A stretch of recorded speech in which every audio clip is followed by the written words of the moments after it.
Oke, karena ini pertemuan pertama kali kita ya, alangkah baiknya kalau kita tuh kayak perkenalan dulu biar ya kita jadi lebih akrab gitu. Terus biar kita juga saling tahu ya nama satu sama lain gitu. Oke, kamu boleh perkenalan duluan. Boleh Kak, nama aku Rolino Palina. Aku bisa dipanggil Uli, kakaknya juga bisa manggil aku Uli. Oke, salam kenal ya Uli. Perkenalkan nama aku Destiana. Aku biasa dipanggil Desti. Nanti Uli juga bisa panggil aku Desti ya. Oke Kak. Oke, nah tadi Uli kesini sama siapa? Tadi aku kesini sama teman aku Kak, cuman teman aku nganterin aku doang karena dia ada urusan di tempat lain. Jadi dia bilang yaudah kamu lanjut aja dulu, nanti kabarin kalau udah selesai gitu. Oh, oke. Jadi Uli tadi sama teman ya, tapi Iya. temannya karena lagi ada kesibukan jadi duluan Iya, gitu. dia balik. Oke. Uli tadi kesini udah makan siang belum? Makan siang udah Kak, sebelum kesini tadi aku makan siang dulu. Oke, berarti Uli udah siap lah ya. Berarti Uli juga udah makan siang gitu. Nah, sebelumnya ya Uli tuh tahu tempat ini tuh dari mana sih? Aku tahu tempat ini dari temen aku tadi Kak, yang nganterin aku. Jadi waktu itu katanya dia pernah kesini juga, namanya Dina, kalau kakak ingat. Jadi waktu itu aku kan pernah cerita-cerita gitu Kak ke dia masalahku. Nah terus dia bilang kayaknya kamu udah butuh deh konseling gitu. Nah terus aku nanya ke dia, kamu tahu nggak kira-kira di mana tempat konseling? Jadi waktu itu dia katanya dapat info dari Instagram gitu, terus dikasih tunjuk sama dia, katanya kamu datang aja gini ke tempatnya Kak Desti gitu. Jadi diarahin sama dia, terus sekalian dianterin sama dia tadi. Oh, oke. Jadi Uli tahu tempat ini tuh dari teman Uli yang nganterin Uli Iya. tadi ya. Oh, oke. Nah, Uli kan kalau ke sini pasti punya tujuan nih. Kira-kira apa sih tujuan Uli untuk datang ke sini tuh? Eh, Tujuan dari sini pasti aku mau nyelesain masalah aku sendiri gitu sih Kak, karena aku ada beberapa masalah yang mau diceritain ke Kak Desti gitu. Oke, jadi Uli kesini tuh Uli datang ke sini tuh udah tebel banget ya, karena di sini tuh nanti kita bakal kayak apa ya, di sesi konseling ini nanti kita tuh bakal apa, mencari solusi untuk permasalahan-permasalahan yang sedang Uli alami gitu. Nah, karena nanti kan ini pertama kalinya Uli untuk konseling ya. Jadi nanti kakak tuh mungkin kayak bakal jelasin apa itu konseling, terus asas-asas yang ada pada sesi konseling, terus nanti juga kayak apa ya, kayak time limit atau waktu kita ya untuk melaksanakan sesi konseling ini. Oke, nah Uli udah relax belum sekarang? Udah Kak. Oke, udah ya. Jadi kakak di sini bakal jelasin dulu. Sebelumnya Uli tahu nggak sih konseling itu apa? Karena aku pertama kali, mungkin aku belum sepenuhnya paham sih Kak. Aku sebatas tahu ke konseling itu kita bawa masalah, terus dibantu untuk nyelesain masalah gitu. Oke, jadi Uli udah tahu sedikit ya kayak tentang apa itu konseling. Jadi benar ya, konseling itu adalah kayak pertemuan dua orang antara konselor dan konseli. Konselnya adalah kamu dan konselornya adalah saya. Nanti pada sesi konseling ini tuh kita bakal mencari solusi nih untuk permasalahan-permasalahan yang sedang kamu hadapi gitu. Jadi nanti misalnya kalau Uli ada di situasi yang sama kayak sekarang, nanti Uli tuh kayak bakal apa ya, menemukan solusi yang pas gitu untuk masalah yang akan Uli hadapi gitu. Oke, nah untuk asasnya pada sesi konseling ini ada asas kerahasiaan. Jadi nanti Uli tuh bebas bercerita ya, segala hal yang apa ya menjadi keluh kesahnya Uli gitu. Uli ceritakan semuanya. Nanti kerahasiaan Uli itu akan terjamin. Jadi cerita kamu itu akan kakak keep sampai di sini saja. Jadi hanya aku dengan kamu saja yang tahu ceritamu gitu. Orang lain tidak akan tahu gitu.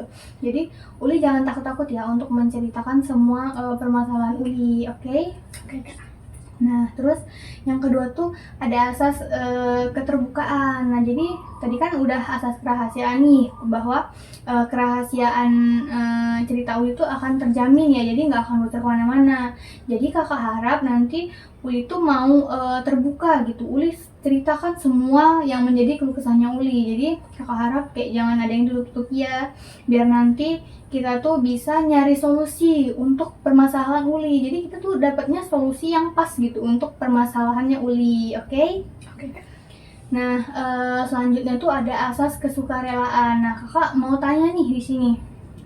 Uli datang ke sini tuh atas paksaan orang lain atau atas dasar diri Uli sendiri yang emang ya pengen datang ke sini, terus ya Uli pengen nyelesain masalah Uli gitu. Jadi nggak ada apa ya paksaan dari orang lain bahwa Uli tuh harus ke sini, pokoknya Uli dipaksa gitu.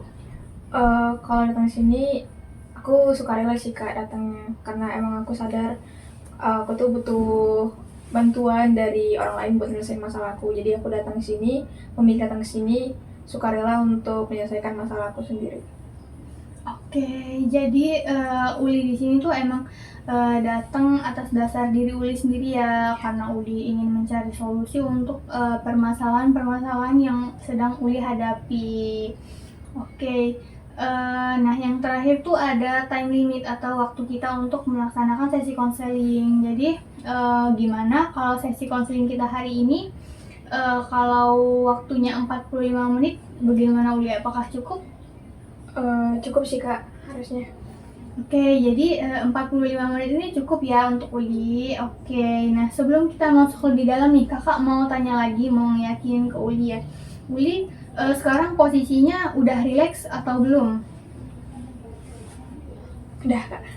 Oke, jadi Uli beneran udah rileks ya. Nah, jadi kakak harap nanti waktu Uli cerita, Uli tuh apa ya, jangan tegang-tegang gitu ya. Uli cerita aja kayak ya ngalir aja ceritanya gitu.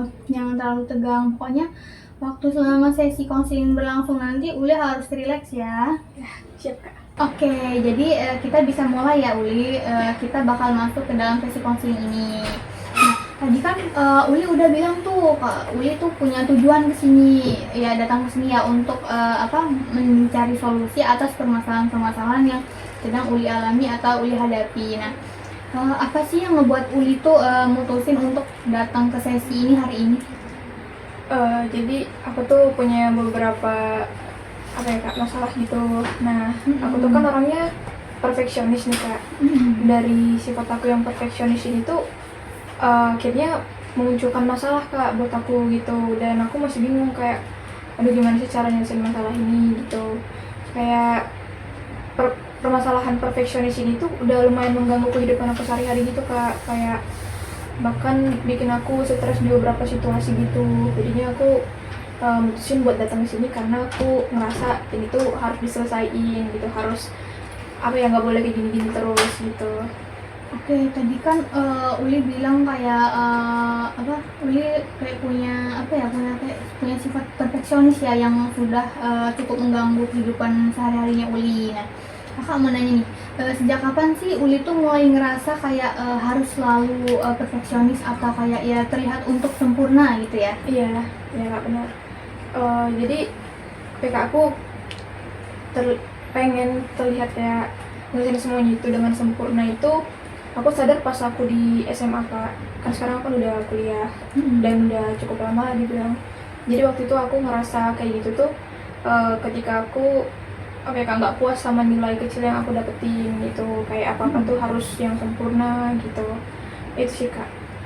Oke, ternyata itu udah lama ya, bahkan dari Uli SMA gitu. Uli tuh udah merasa kayak bahkan kalau Uli dapat nilai kecil tuh kayak Uli tuh ngerasa kayak nilai itu tuh kurang gitu menurut Uli ya. Bener. Nah, kalau boleh Uli ceritain lagi nih, biasanya tuh di situasi apa sih yang paling mengganggu dari kondisi kamu ini? Ya buat kamu ya, yang cukup mengganggu gitu. Yang paling mengganggu itu contohnya kan kayak tadi Kak, yang kalau aku nggak dapat nilai yang sempurna gitu, terus aku nggak bisa nyelesain sesuatu itu dengan sempurna gitu, dengan perfect, itu bikin aku ngerasa kepikiran kayak aduh gimana ya gitu. Terus sering banget Kak bikin aku ngerasa ngedown sama hasil yang aku dapetin gitu. Oke, jadi Uli tuh ngerasa kayak gitu ya kalau misalkan Uli tuh nggak sesempurna itu ngerjainnya atau dapetnya hasilnya gitu ya. Nah, kakak juga mau tanya nih, seberapa besar sih pengaruhnya ke aktivitas kamu sehari-hari? Tadi kan Uli bilang itu mengganggu udah sampai tahap ke kehidupan sehari-harinya Uli ya. Nah, pengaruhnya tuh seberapa besar sih ke aktivitasnya Uli? Kayak misalnya ini ya, kayak belajar atau nugas gitu. Sejauh ini aku ngerasa itu udah cukup besar ya kak, dampaknya ke kehidupan sehari-hari aku gitu, kayak akhirnya jadi banyak mengganggu apa ya kesibukan aku. Kayak mungkin aku contohnya gini, kayak aku lagi nugas, aku kan memaksakan untuk harus sempurna pada saat ngerjain tugas dan saat belajar juga. Dari aku yang memaksakan itu, aku jadinya kayak nge-pressure diri aku sendiri gitu kak, dan bikin aku banyak lah keganggunya gitu. Oke, jadi itu cukup apa ya, cukup besar ya pengaruhnya buat Uli gitu. Kayak Uli jadi pressure, terus ya kayak Uli sebutin tadi gitu. Oke, jadi kan Uli udah kayak sedikit cerita ya tadi. Nah, bisa nggak sih Uli ceritain lagi satu kejadian yang terbaru ya, yang benar-benar bikin kamu ngerasa kayak, ih aku ngerasa gagal nih gitu. Ada sih kak, seminggu lalu deh kayaknya.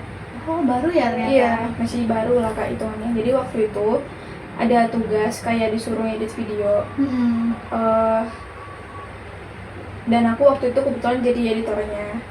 Nah jadi waktu itu videonya emang kayak video kelompokan gitu kak. Jadi aku ngedit video. Di situ aku kalau ngedit video pasti mastiin kayak ini skripnya udah sesuai, terus dan setiap skrip itu nggak boleh salah di editannya gitu. Kayak aku kadang make sure sampai yang 2-3 kali gitu diulang dari awal, mastiin nggak ada noise, terus nggak ada skrip yang salah-salah gitu. Pokoknya harus sesuai dan sempurna lah videonya gitu, sempurna menurut aku gitu.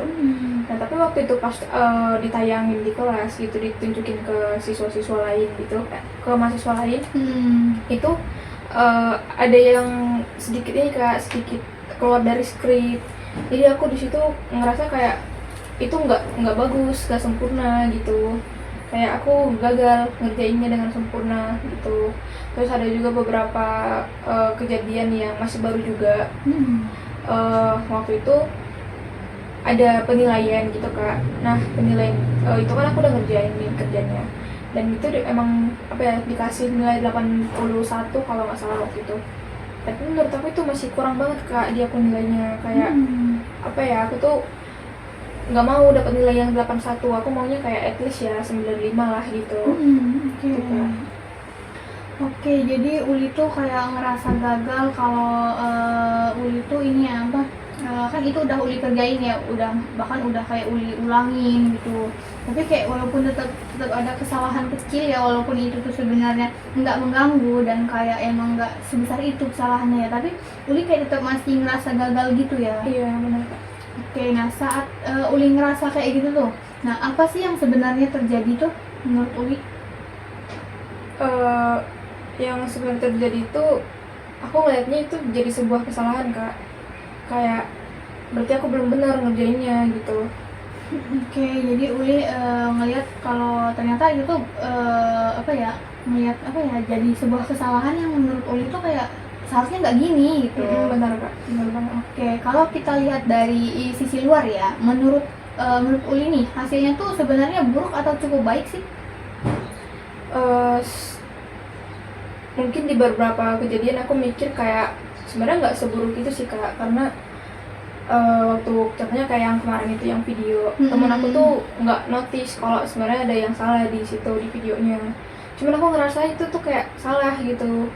Cuman overall masih cukup baik lah katanya. Oke, jadi Uli tuh melihatnya di situ ya, dari sisi itu. Nah, terus Uli kan tadi sempet bilang kayak sempurna ya. Nah, apa sih standar sempurna menurut Uli tuh? Sempurna menurut aku tuh kak, kayak misal aku ngerjain sesuatu itu nggak ada yang salah sama sekali gitu, kayak nggak ada kesalahan sekecil apapun itu, kayak bebas dari kesalahan lah pokoknya. Jadi kayak misalnya aku bikin sebuah rancangan atau apa ya, udah ngerencanain sesuatu lah untuk kegiatan itu, misal kayak tugas contohnya. Jadi kayak aku udah bikin planning tugas ini harus diselesaikan caranya kayak gini, hasilnya harus kayak gini, dan aku bikin harapan. Tapi ketika harapan aku nggak sesuai, ada kesalahan dalam hasil itu itu nggak masuk kategori sempurna menurut aku. Jadi kecuali kalau misalnya aku ngerjain udah nggak ada kesalahan sama sekali dan sesuai sama apa yang aku rencanain dan harapan sesuai sama harapan aku, itu baru aku anggap sempurna gitu. Oke, jadi di sini tuh standar sempurna yang apa ya, yang menurut Uli itu kayak itu tuh sama sekali nggak ada kesalahan ya, walaupun apa ya, hal kecil apapun berarti itu nggak sempurna gitu menurut Uli ya. Oke, nah Uli kan tadi kan barusan kita bilang kayak tentang standar sempurna menurut Uli ya. Nah terus standar itu tuh Uli tentukan sendiri atau kayak ada campur tangan dari apa ya, pengaruh orang lain gitu? Mungkin beberapa dari lingkungan sekitar aku gitu Kak, kayak aku ngeliat beberapa pemikiran dari mereka itu bisa aku pertimbangkan gitu untuk jadi standar sempurna gitu. Cuman aku bikin lagi standar baru buat aku diri sendiri, buat diri aku sendiri, dari diri aku sendiri, kayak pokoknya sempurnanya harus kayak gini gitu. Pokoknya aku ngumpulin sumber gitu dari berbagai orang yang ada di lingkungan mungkin, atau ya dari manapun itu aku kumpulin, lalu aku bikin standar baru sempurna harus kayak gini gitu. Oke, jadi itu bukan apa ya, bukan apa ya, bukan yang Uli tentukan sendiri ya, tapi kayak ada pengaruh dari orang lain ya. Misal kayak Uli ngeliat dari orang ini, Uli ngeliat dari orang itu, terus mungkin karena Uli dari ngeliat kedua sisi ini, Uli tuh kayak ngebuat, oh ternyata aku harus begini, aku harus begini gitu. Iya benar Kak. Oke, jadi itu ada pengaruh juga ya dari orang lain. Nah, terus Uli nih, menurut kamu ya, apa sih yang kamu pikirin tentang diri kamu ketika hasilnya tuh nggak sesuai sama standar sempurna yang menurut kamu tadi? Oh iya, kalau aku nggak ngelakuin sesuai dengan standar sempurna yang aku bikin itu, aku bakal ngerasa gagal Kak, bakal ngerasa aku nggak bener nyelesainnya gitu, kayak aku nggak bisa ngerjain semuanya dengan bagus sesuai sama harapan gitu. Jadi pokoknya aku ngerasa aku segagal itu gitu. Oke, jadi karena apa ya, karena Uli karena hasil yang nggak sesuai sama standar sempurna yang udah Uli bikin tadi, Uli itu jadi kayak ngerasa gagal gitu ya jadinya. Iya Kak. Oke. Nah, misal nih, kalimat apa sih yang biasanya muncul di kepala kamu saat saat harapan itu atau hasil itu nggak sesuai sama standar sempurna yang menurut kamu gitu? Biasanya yang terbersit di pikiran aku kalau aku udah gagal gitu Kak, pasti aku bilang kayak, aduh apa sih, kok gitu aja nggak bisa, kok salah, kok nggak sempurna, kok nggak bagus gitu. Jadi kayak tentunya lebih ke menyalahkan diri sendiri gitu Kak. Oke, jadi yang muncul di pikiran Uli tuh, Uli kayak jadi nyalahin diri Uli sendiri, karena kenapa sih hasilnya nggak sesempurna itu, kenapa sih harus ada kesalahan gitu, walaupun ya sebenarnya kesalahan Uli tuh mungkin nggak sebesar itu loh, mungkin ya cuma kayak kesalahan kecil aja gitu. Oke, nah kan tadi kayak kamu tuh nyalahin diri kamu sendiri ya, karena itu tuh tugas kamu itu nggak berhasil gitu, atau hasilnya nggak sempurna gitu. Nah, apakah pikiran itu tuh kayak muncul otomatis gitu sih di pikiran kamu? Biasanya sih iya Kak, kayak kalau aku tahu aku udah gagal gitu, pasti langsung kayak otomatis pikiran aku bilang kayak yang aku bilang tadi, aduh gagal gitu, aduh nggak bisa gitu, aduh masa sih nggak bisa gitu, kayak langsung muncul aja di pikiran gitu terbersit. Oke, jadi itu tuh emang muncul secara otomatis gitu ya, karena kalau misal Uli nih hasilnya nggak sesuai sama yang Uli harapin, jadi kayak Uli bakal mikir kayak, ih apa sih kok gini gitu, kayak itu tuh langsung spontan aja mikir gitu ya, otomatis lah ya. Iya benar. Oke, tadi kan kayak Uli kan udah sedikit cerita-cerita ya. Nah, kayak Uli yang hasilnya yang nggak sesuai yang sama Uli harapin gitu, nggak sesuai sama yang udah Uli rencanain di awal gitu. Kayak dia tuh ada kesalahan walaupun sedikit gitu. Nah, jadi peristiwanya tuh adalah kamu kamu tuh mendapatkan hasil yang nggak sesuai harapan atau nggak sesuai standar yang udah Uli tetapkan gitu. Betul Uli? Benar. Oke, nah kamu bisa ceritain lagi nggak sih, atau kayak kamu tuh ada kejadian lain yang mirip-mirip sebelumnya kayak tadi? Ada Kak, jadi bisa dibilang banyak sih sebenarnya Kak. Kayak contohnya Kalau aku lagi nugas nih, lagi belajar, jadi kayak aku tuh merancang semua yang aku kerjakan itu, kayak aku udah bikin harapan hasilnya harus kayak gini gitu. Dan itu aku rancang sesempurna mungkin dan harus aku kerjain sesempurna mungkin gitu. Terus ada juga di beberapa kejadian waktu presentasi mungkin kayak kalau aku yang maju ngomong di depan itu aku harus apa ya, sebisa mungkin sempurna gitu, nggak ngelakuin sedikit kesalahan apapun, entah salah ngomong atau salah apapun gitu. Terus kayak yang tadi aku bilang juga, apa ya, kayak contohnya ngedit-ngedit gitu, karena aku juga sering Kak dia marahin buat ngedit-ngedit video gitu kan. Nah itu aku mengusahakan kayak nggak boleh ada kesalahan apapun di dalamnya gitu. Aku bakal ngulangin kayak 2, 3 atau bahkan 4 kali dari awal videonya, mastiin nggak boleh ada kesalahan sekecil apapun di dalamnya gitu. Dan terus ada beberapa kejadian juga kayak nilai-nilai tadi Kak, itu sering banget, itu yang paling sering terjadi. Kalau dalam nilai aku nggak boleh kayak udah ngerasa gagal kalau misalnya dapat nilai yang kecil gitu Kak. Aku maunya tuh kayak nilai yang hampir sempurna gitu. Oke, jadi kayak walaupun apa ya, walaupun sebenarnya mungkin menurut orang lain itu udah besar, apa ya, hasilnya udah besar gitu, tapi menurut Uli itu kayak masih belum sempurna ya, karena standar Uli tadi ya. Oke, jadi apa ya, misalnya nih kayak Uli apa ya, membuat rancangan di awal, jadi rancangan awal tuh kayak nggak diterima gitu sama teman-teman Uli takutnya ya, jadi kayak direvisi atau segala macem gitu, atau ya nggak berjalan sama apa yang udah kayak Uli harapin gitu lah ya, sebenarnya kayak nggak sesuai ekspektasi gitu ya. Nah, terus apa ya, Uli tuh kayak ngerasa gagal gitu karena rancangan yang awal yang dibikin Uli tuh apa ya, menurut teman-teman yang lain tuh kayak salah gitu, jadi kayak Uli tuh apa ya, ngerasa gagal gitu ya intinya. Oke, nah saat kejadian itu ya, apa arti kejadian tersebut bagi Uli? Kalau aku nggak ngerjain dengan sempurna ya Kak, itu aku bakal mengartikan itu sebagai sebuah kegagalan buat aku Kak. Kayak aku nggak bisa ngerjainnya dengan baik gitu, dengan sesuai sama harapan aku, jadi kayak aku bakal menganggap itu sebuah kegagalan yang cukup besar buat aku gitu. Oke, jadi Uli tuh menganggap mengartikan kejadian itu sebagai kayak apa ya, apa sih, kegagalan terbesar Uli lah ya, berarti kalau nggak sesuai sama rencana awal Uli gitu. Misal rencana awal Uli kayak gini, tapi kayak dia tuh terdapat kesalahan gitu, walaupun cuma sedikit, jadi Uli ngerasa kayak aduh ini gagal nih gitu ya Uli. Benar. Oke, nah kan tadi kamu juga udah bilang tuh kayak gitu ya, tadi kamu bilangnya. Terus apa sih yang kamu yakini tentang diri kamu saat itu? Waktu itu aku meyakini diri aku kayak nggak pantas buat berhasil gitu Kak. Itu yang aku pikirkan ketika aku udah nggak sempurna dalam mengerjakan sesuatu dan gagal. Ya berakhirnya mikirnya gitu Kak, kayaknya aku nggak pantas deh buat berhasil gitu, mencapai keberhasilan itu gitu. Oke, jadi Uli berpikir kayak gitu ya, bahwa Uli tuh ya itu nggak pantas gitu untuk mencapai keberhasilan itu. Itu yang Uli yakini ya tentang diri Uli ya. Oke, nah misal nih kalau apa ya, kalau kamu nggak sempurna atau ya nggak sesuai sama standar sempurna yang udah kamu bikin tadi ya, nah menurut kamu itu berarti apa sih?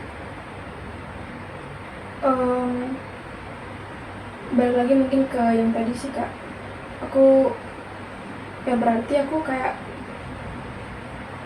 apa ya, lebih ke cenderung gagal gitu Kak, cenderung selalu gagal gitu, kayak nggak tahu berhasilnya kapan gitu, kayak apa ya, kapan sih bisa mencapai keberhasilan itu gitu.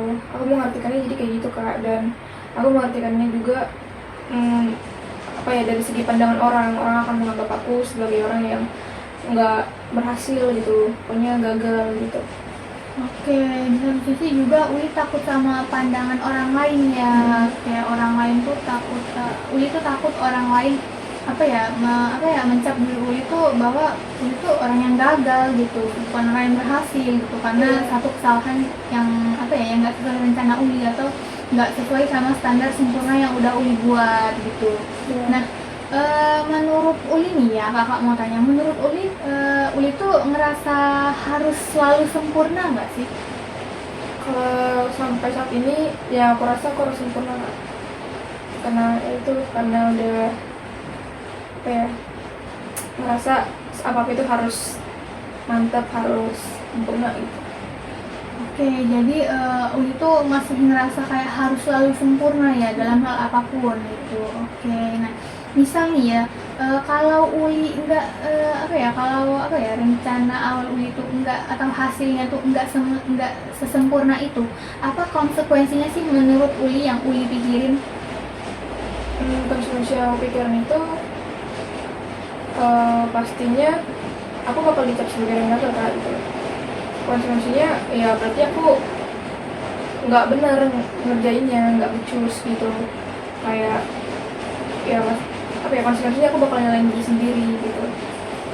Oke, jadi Uli kayak bakal nyalain diri sendiri ya bahwa apa yang Uli kerjain tuh nggak benar. Jadi Uli kayak ngerasa Uli kayak ngerasa gagal gitu karena nggak apa ya hasilnya tuh nggak memenuhi atau nggak sesuai sama standar sempurna yang udah Uli buat gitu. Artinya kayak mungkin Uli ngerasa gitu kayak aduh aku gagal nih, aku gagal gitu.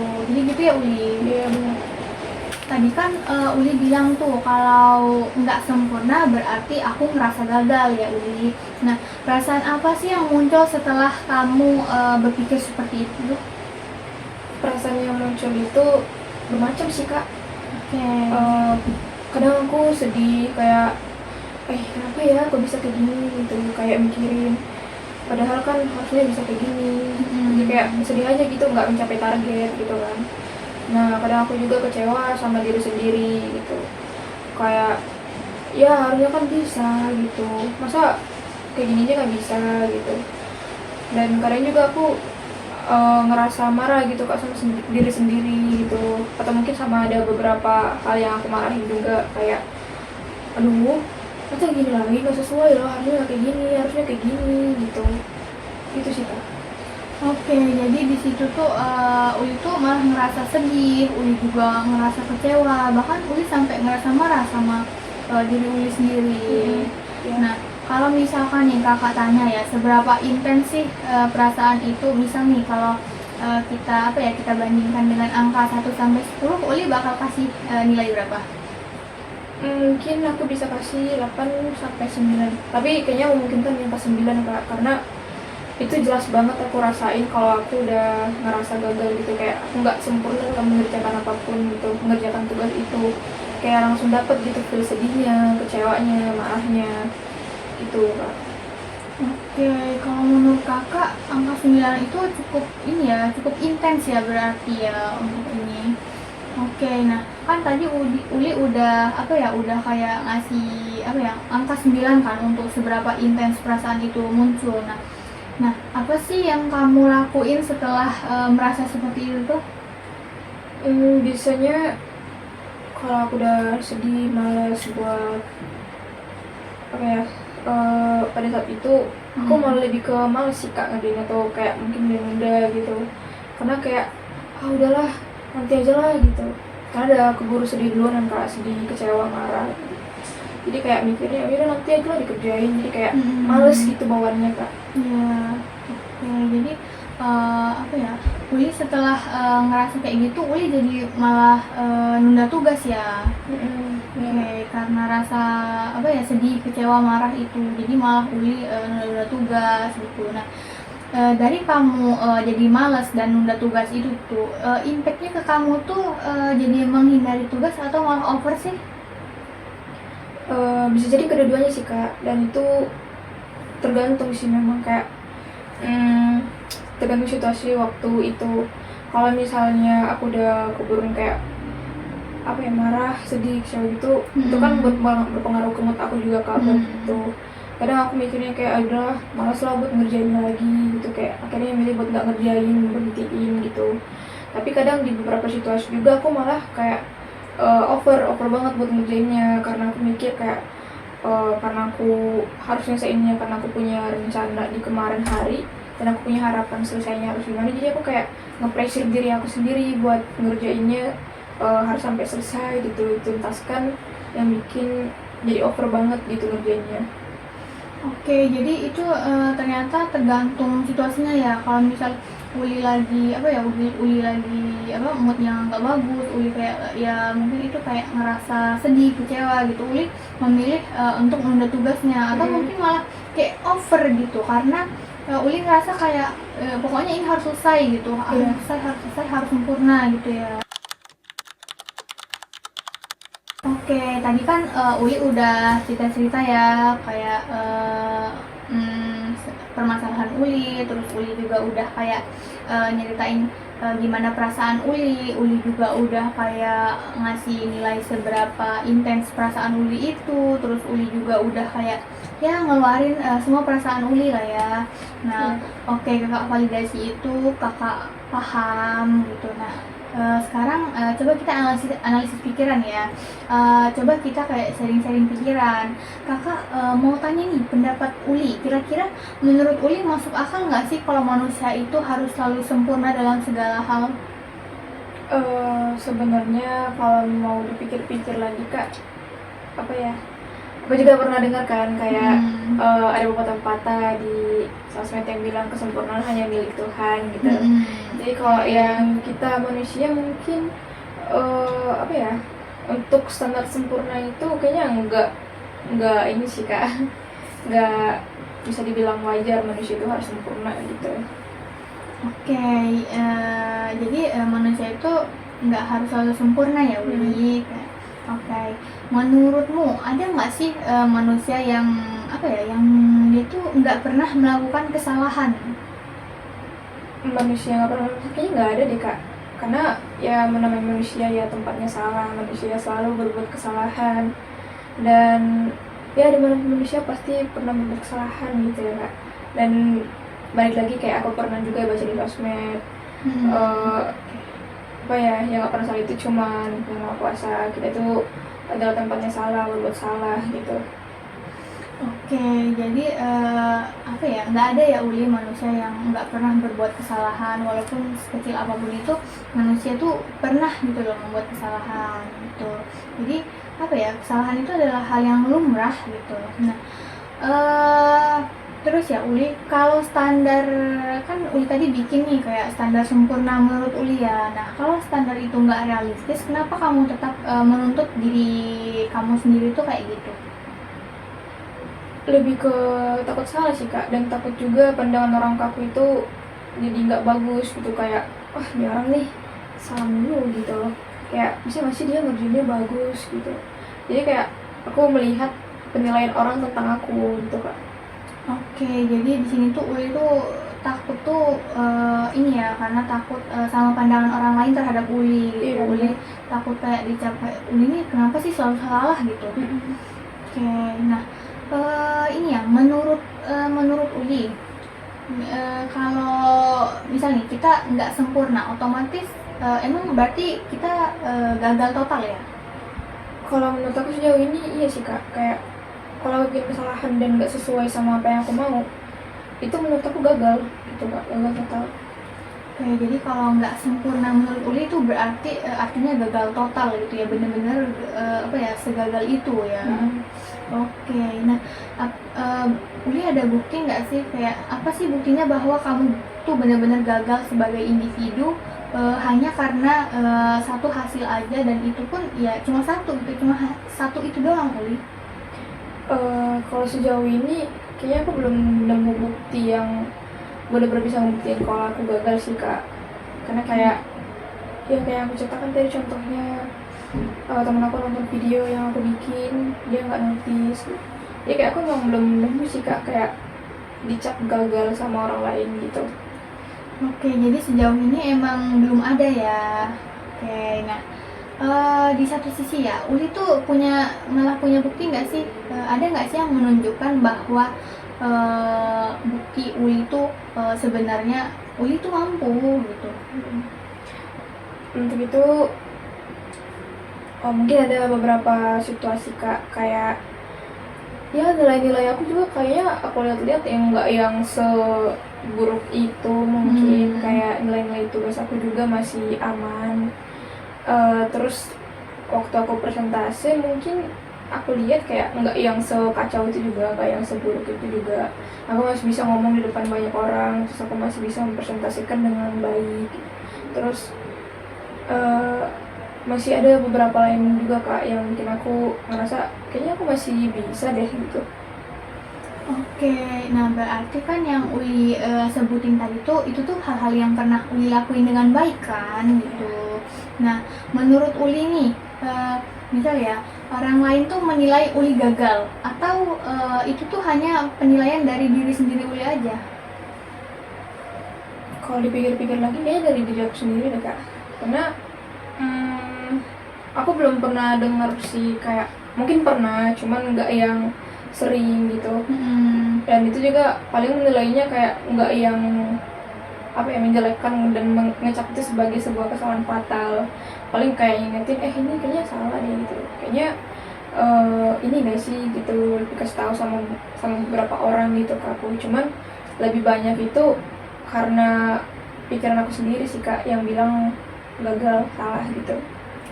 Oke, jadi yang menilai Uli gagal tuh sebenarnya adalah diri Uli sendiri ya, bukan orang lain. Mungkin orang lain di situ tuh hanya mengkoreksi aja, Iya. biar kayak ini kan ada kesalahan nih, jadi biar Uli perbaiki gitu, menjadi lebih baik lagi. Karena emang kayak apa ya, misalnya kalau kita berbuat kesalahan nih ya Uli ya, kayak apa ya, itu tuh hal yang lumrah gitu, itu hal yang wajar gitu untuk sebuah kesalahan kan. Apa ya, manusia tuh nggak jauh-jauh dari yang namanya kesalahan, pasti setiap orang pun bisa melakukan kesalahan. Benar sih kak.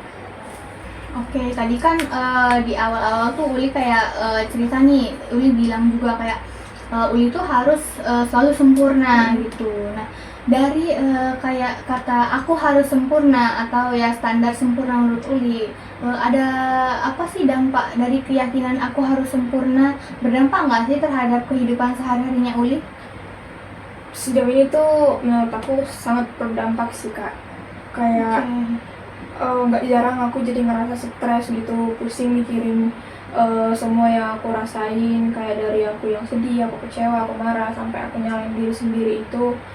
Itu benar-benar bikin aku kepikiran banget kak. Belum lagi aku yang kepikiran sama penilaian orang tentang aku atas apa ya, hasil kerjaan aku yang belum sempurna gitu. Itu sih kak. Oke, jadi ternyata dari keyakinan kayak aku harus selalu sempurna itu berdampak banget ya untuk kehidupan sehari-harinya Uli. Iya. Oke, nah dari pikiran itu tuh, nah itu tuh ngebuat Uli berkembang atau malah justru menghambat Uli sih dari pikiran-pikiran yang udah Uli sampein tadi? Menghambat sih kak sejauh ini. Kayak banyak gitu aspek kehidupan yang jadinya terganggu karena aku kebanyakan mikirin hal itu yang apa ya, yang bikin aku stres gitu. Oke, jadi itu justru menghambat Uli ya, karena Uli karena kepikiran itu Uli jadi ngerasa stres gitu. Oke, nah misal nih kalau Uli berpikir seperti ini terus, apa sih yang akan terjadi dalam jangka panjang kalau menurut Uli? Yang terjadi itu bisa dilihat kayak yang sekarang sih kak. Dampak jangka panjang yang aku rasain itu adalah aku jadi burn out gitu. Jadinya kegiatan-kegiatan aku terganggu karena aku udah terlanjur apa ya kak, banyak yang aku berhentiin gitu. Kayak akhirnya aku jadi malas lah ngapa-ngapain gitu, jadi burn out pokoknya. Oke, jadi kalau Uli berpikiran terus seperti itu berarti kan Uli ngerasa Uli tuh kayak malas ngapa-ngapain, Uli jadi burn out gitu. Iya. Oke, nah misal nih aku juga mau tanya sama Uli ya, menurut Uli keyakinan ini tuh ngebantu Uli untuk menjadi lebih baik atau malah membuat Uli tuh merasa tertekan sih? Keyakinan yang mana kak? Keyakinan yang kamu bilang tadi, kayak aku harus selalu sempurna gitu, pokoknya aku nggak boleh ada kesalahan walaupun kesalahan itu sekecil apapun. Gimana tadi kak? Ini ya, menurut Uli, keyakinan ini tuh ngebantu Uli untuk jadi apa ya, menjadi lebih baik lagi atau malah ngebuat Uli tuh ngerasa tertekan gitu? Oh ya, kebanyakan tuh malah bikin aku tertekan sih Kak, karena aku udah memaksakan diri aku gitu, pressure lah ibaratnya. Kayak perasaan aku, pikiran aku terganggu, kayak harus ini, harus sempurna gitu, akhirnya memaksakan diri gitu. Oke, jadi Uli merasa tertekan ya karena Uli nge-pressure diri Uli sendiri gitu. Uli harus begini, Uli harus begitu karena mengikuti standar yang udah Uli apa ya, Uli terapin lah gitu ya dari awal itu. Iya, iya. Nah, oke. Kita coba kita dalami ya Uli setelah Uli apa ya, sedikit bercerita tadi kita ambil dari cerita-cerita Uli. Nah, kalau kita lihat nih ya Uli, nah dampaknya tuh apa ya, lebih ke arah negatifnya daripada ke arah dampak positifnya untuk diri Uli. Nah, gimana kalau coba kita ubah cara berpikirannya Uli? Gimana kalau ini apa, kita ubah sedikit ya, kayak gini ya Uli, aku ingin melakukan hal yang terbaik tapi aku tuh nggak harus sempurna untuk tetap dianggap berhasil. Boleh sih Kak, kayaknya itu kedengarannya lebih masuk akal. Oke, jadi menurut Uli itu lebih masuk akal ya atau realistis dibandingkan kayak aku tuh harus selalu sempurna gitu, oke? Nah, kalau kamu pegang pikiran baru ini nih ya Uli, yang tadi yang kayak aku melakukan yang terbaik tapi aku nggak harus selalu sempurna untuk tetap dianggap berhasil. Nah, kalau kamu pegang pikiran baru ini, kira-kira perasaan kamu akan berubah gimana sih?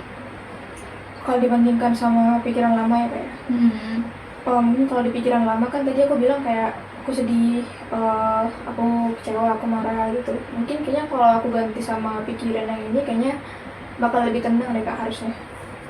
Oke, jadi Uli bakal apa ya, pikirannya tuh jadi lebih tenang gitu, nggak kayak sebelumnya yang kayak Uli ngerasa sedih, Uli ngerasa kecewa, bahkan Uli ngerasa marah ke diri Uli sendiri. Jadi perasaan Uli akan berubah ya menurut Uli, menjadi lebih tenang gitu. Benar.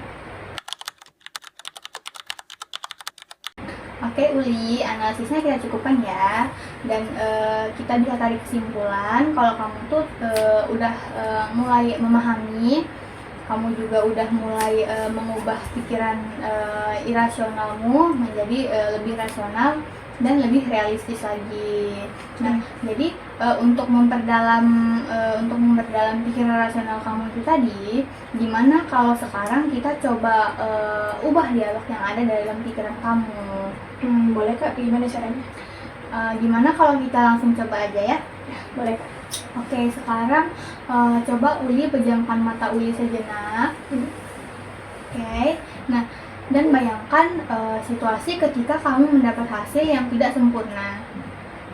Nah, sekarang coba kamu ubah dialog dalam pikiran kamu menjadi aku memang belum maksimal, tapi itu tidak membuatku gagal.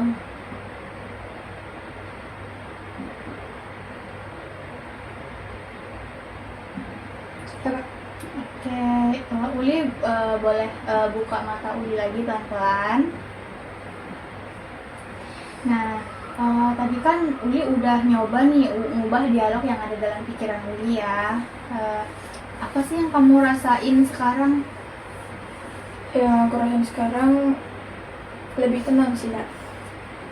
Oke, Uli jadi ngerasa lebih tenang ya perasaannya. Ada nggak sih menurut kamu perbedaan emosi antara pikiran lama sama pikiran yang baru ini? Kerasanya ada sih Kak, kayak perasaan di awal itu aku lebih ngerasa gusar gitu Kak, kayak pikiran yang maksa untuk sempurna itu bikin aku kayak maksakan diri sendiri kan rasanya, kayak lebih nggak enak lah gitu, perasaannya nggak tenang. Tapi dibandingkan setelah aku mengubah pikiran menjadi kayak tadi yang Kakak ajarin itu lebih tenang sih rasanya.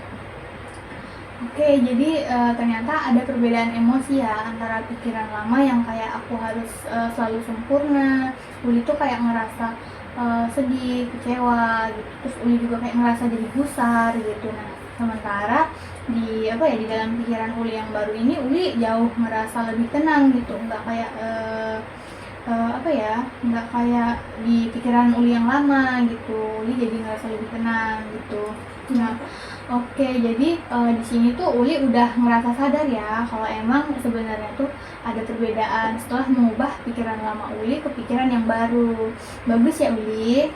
Nah, itu tuh langkah awal yang apa ya, yang cukup baik karena ketika kamu udah sadar akan pentingnya mengubah cara berpikir menjadi lebih baik, berarti kita tinggal mencoba melakukan beberapa eksperimen kecil untuk membantu memantapkan atau mendukung perubahan pikiran kamu tadi. Oke, tadi kan Uli udah nyobain tuh nyoba berdialog sama pikiran Uli sendiri ya. Nah, Ya. gimana kalau minggu-minggu ini Uli mau nggak sih nyobain eksperimen-eksperimen kecil gitu? Boleh Kak, eksperimen kecil seperti apa nih Kak? Jadi kan kalau Uli misal nih ya, Uli ada kelas, Uli kan dikasih tugas ya sama dosen gitu. Nah, nanti di salah satu tugas itu kerjain satu tugas tanpa mengejar standar sempurna yang udah Uli buat. Jadi cukup Uli kerjain dengan apa ya, standar cukup baik aja gitu. Jadi jangan pakai standar yang sempurna yang udah Uli buat, oke? Oke Kak. Nah, kira-kira apa yang kamu prediksi akan terjadi kalau kamu tuh nggak ngerjain itu dengan sempurna gitu? Masih ada perasaan takut gagal sih Kak. Oke, jadi masih ada perasaan takut, itu masih ada ya, kayak Iya. kamu ngerasa takut gagal, kamu ngerasa takut disalahin kalau ada kesalahan-kesalahan gitu. Oke, itu hal wajar kok, itu hal yang lumrah ya Uli. Ya. Nah, dari situlah nanti kita tuh ngeliat kayak apakah prediksi itu tuh benar atau enggak gitu. Oke Kak, nanti mungkin aku bakal nyoba. Oke, nanti Uli boleh nyobain dulu ya eksperimen-eksperimen kecil itu. Oke Kak. Oke Uli, dari semua yang udah kita bahas hari ini ya, apa insight terbesar yang kamu dapat pada sesi hari ini? Insight-nya itu adalah akhirnya aku bisa mengganti cara berpikir aku Kak. Kayak ternyata nggak harus sempurna buat jadi berhasil gitu Kak. Kayak masih banyak bentuk keberhasilan lain, bahkan setelah dari banyaknya yang kita obrolin tadi Kak, sebenarnya kegagalan lain bentuk keberhasilan gitu. Nggak harus yang melulu tentang sempurna, harus nge-pressure diri, memaksa diri untuk mengerjakan semua secara apa ya, over gitu. Jadi kayak ya gitu Kak, masih bisa dikerjakan tanpa harus memaksakan diri. Oke, itu insight-nya sangat bagus banget ya Uli. Oke, nah kan tadi kita juga udah bahas ini ya. Nah, apa sih perbedaan antara nggak sempurna dan gagal menurut kamu yang sekarang ya? Antara tidak sempurna dan gagal ya Kak ya? Iya benar. Kalau tidak sempurna itu menurut aku itu masih apa ya Kak, masih ada proses dari itu ya, hasilnya itu. Jadi maksudnya kayak walaupun nggak sempurna itu masih ada proses loh, masih bisa dikembangkan gitu, masih ada harapan untuk jadi lebih baik lagi gitu, masih berjalan lah. Tapi kalau digagal itu mungkin kayak hasilnya itu malah membutuhkan evaluasi besar-besaran gitu untuk jangka waktu kedepannya. Kayak ya namanya gagal lah Kak, masih apa ya, pokoknya hasilnya kurang memuaskan gitu. Oke, jadi Uli udah melihat perbedaan ya antara tidak sempurna dan gagal menurut Uli sekarang gitu. Nah, seberapa yakin sih Uli bisa memulai untuk mengubah pola pikir ini tuh? Harus yakin sih Kak, aku yakin bisa merubah pola pikir aku, karena ya balik lagi ke tujuan aku, karena memang mau merubah Kak, karena aku gak mau terganggu lagi sama pikiran-pikiran aku yang bikin aku jadi stres gitu, jadi bikin aku nge-pressure diri, dan aku emang harus yakin pokoknya. Oke, bagus banget ya Uli. Uli udah mulai yakin kayak untuk memulai mengubah pola pikirnya Uli. Itu keyakinan yang sangat bagus loh Uli. Aku tahu itu nggak mudah, tapi Uli udah kayak mulai mencoba gitu. Uli udah mulai yakin untuk mengubah pola pikir itu. Nah, kakak juga mau tanya nih, apa sih langkah kecil yang bisa Uli lakuin mulai hari ini? Mulai hari ini mungkin aku bakal lebih rajin sih Kak ngelakuin apa yang kayak udah kita lakuin tadi. Kayak berbicara dengan sendiri, berbicara dengan pikiran sendiri, meyakinkan pikiran sendiri kalau nggak semua harus sempurna gitu. Jadi aku bakal lebih rajin-rajin lagi untuk memastikan ke diri sendiri untuk nggak terlalu nge-pressure ngelakuin apapun itu dengan sempurna gitu Kak. Aku akan lebih sering berlatih untuk mengganti cara berpikir aku dari yang tadi kata kakak irasional menjadi lebih rasional atau lebih realistis gitu Kak. Oke, itu langkah kecil yang udah sangat bagus banget ya Uli. Aku tahu itu mungkin walaupun itu langkah kecil ya kalau kita bilang, tapi aku tahu mungkin itu nggak mudah untuk kamu untuk mulai melakukannya mulai hari ini gitu. Jadi jangan dipaksakan gitu, jangan kayak yang langsung 180 derajat kamu langsung berubah, tapi itu dilakukan secara bertahap aja gitu ya. Oke Kak. Oke Uli, karena sesi konseling kita udah hampir 45 menit ya, kakak mau ngerangkum dari seluruh proses sesi konseling kita pada hari ini. Nah, sebenarnya yang paling terlihat itu adalah kamu tuh sebenarnya punya standar yang tinggi terhadap diri kamu sendiri. Nah, kamu tuh merasa kalau kamu tuh selalu harus sempurna, dan ketika hasilnya nggak sesuai dengan standar kesempurnaan yang udah kamu bikin, nah kamu tuh kayak langsung menarik kesimpulan bahwa kamu tuh gagal, walaupun sebenarnya itu mungkin ya hanya kesalahan kecil aja gitu, nggak sepenuhnya bahwa kamu itu gagal. Nah, padahal dari yang kita bahas tadi, kita tuh bisa lihat kalau kesimpulan itu tuh muncul bukan semata-mata dari situasinya, tapi dari cara kamu memaknainya. Nah, kita juga udah sama-sama lihat bahwa tidak ada manusia yang selalu sempurna. Dari kesalahan atau hasil yang belum maksimal itu bukan berarti seseorang gagal secara keseluruhan. Bahkan kamu sendiri udah bisa menyebutkan beberapa hal yang menunjukkan kalau kamu tuh sebenarnya mampu, dan kamu tuh sebenarnya punya banyak potensi Uli. Nah, tapi yang menarik di sini ya, kalau menurut aku, kamu juga tuh kayak mulai menyadari bahwa pola pikir yang kamu pikirin tadi, kan kamu udah banyak cerita tuh kayak kamu tuh harus selalu sempurna gitu. Nah, itu tuh justru lebih banyak memberi dampak negatif ke kamu, bikin kamu jadi stres, terus kamu juga jadi overthinking, bahkan kamu kadang menjadi menunda tugas atau malah terlalu memaksakan diri. Nah, artinya itu tuh bukan situasi yang sepenuhnya jadi masalah, tapi keyakinan yang kamu pegang selama ini. Nah, dan di sesi ini ya, kamu tuh kayak udah mulai mencoba kayak melihat alternatif dari cara berpikir yang lebih nyata gitu, lebih realistis ya. Nah, yaitu bahwa kamu tuh tetap bisa berusaha melakukan yang terbaik tanpa harus menuntut diri sendiri untuk selalu terlihat sempurna, atau ya berarti kamu tidak melakukan sebuah kesalahan ya Uli. Nah, sebenarnya nilai kamu sebagai individu itu nggak ditentukan hanya dari satu hasil atau satu kesalahan aja, tapi dari berbagai aspek gitu. Jadi nggak cuma ditentuin dari kesalahan sama dari kegagalan aja. Nah, menurutku ya Uli, nah ini nih langkah penting yang ini tuh menurutku penting banget gitu, karena perubahan itu tuh memang dimulai dari kesadaran diri dulu kan ya. Jadi dan hari ini kamu tuh udah sampai di tahap itu. Nah, kamu udah bisa mengenali pola pikiran lama kamu, terus kamu juga mempertanyakannya, dan kamu juga tuh kan mulai membuka kemungkinan cara pandang yang baru gitu. Nah, kakak berharap ya untuk Uli, untuk kedepannya Kita tuh nggak perlu langsung berubah drastis yang 180 derajat Uli tuh langsung berubah jadi orang lain, bukan ya. Kita bisa mulai dari hal-hal kecil dulu, kayak tadi kita yang kita rencanakan ya, kayak nyoba ngerjain sesuatu tanpa harus terstandar sempurna gitu.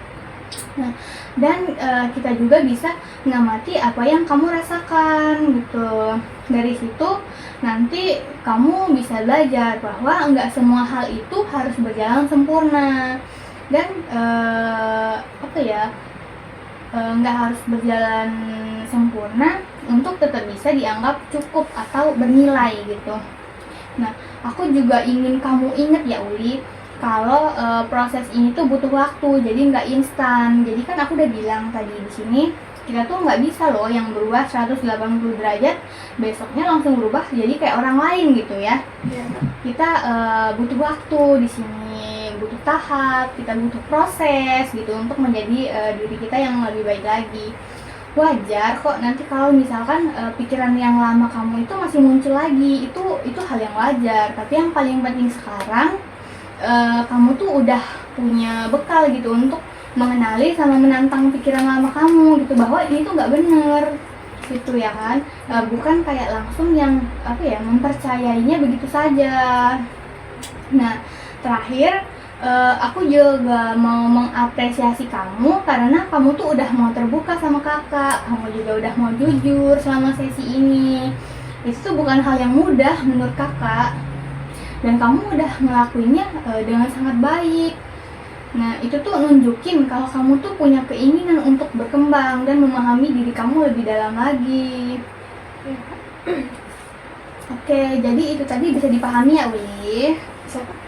Oke, nah karena sesi konseling kita sudah berakhir, misalkan nanti Uli mau melanjutkan sesi konseling di pertemuan berikutnya, atau Uli mau mau ngeliat progres Uli, nanti Uli bisa datang lagi atau Uli bisa buat janji lagi sama kakak gitu untuk melihat bagaimana perkembangan diri Uli.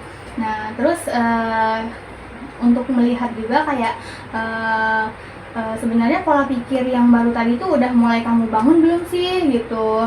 Kakak juga mau bilang makasih ya buat Uli. Uli udah mau hadir di sini.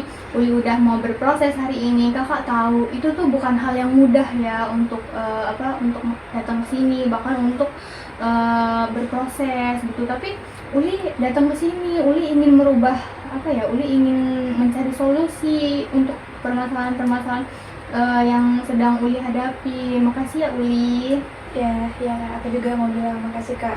Ini aku bisa ngerasa lega udah cerita ke Kakak, dan aku bisa dapet apa yang bisa aku lakukan untuk kedepannya buat mengubah cara pikir aku yang kayak sebelumnya. Jadi kayak akhirnya aku bisa nemu sebuah solusi yang bisa aku terapin gitu, dan mungkin nanti aku bakal konfirmasi lagi ke Kakak hasil dari solusi yang udah Kakak kasih ke aku. Oke, jadi kita cukupkan ya Uli karena waktu kita sudah habis waktunya. Oke, nah habis ini Uli mau kemana lagi? Mau langsung pulang atau ada mau pergi sama teman Uli? Kayaknya mau langsung pulang deh Kak, soalnya udah jam berapa juga, terus nanti mau ada ngerjain tugas juga tadi sama teman aku yang tadi. Oke, jadi Uli mau langsung pulang ya dari Iya, sini. Uli hati-hati ya kalau pulang. Nanti kalau udah sampai di kos atau di rumah nanti berkabar ya. Ya, siap Kak. Oke, makasih Uli. Iya, makasih Hati-hati di banyak. jalan ya. Iya Kak.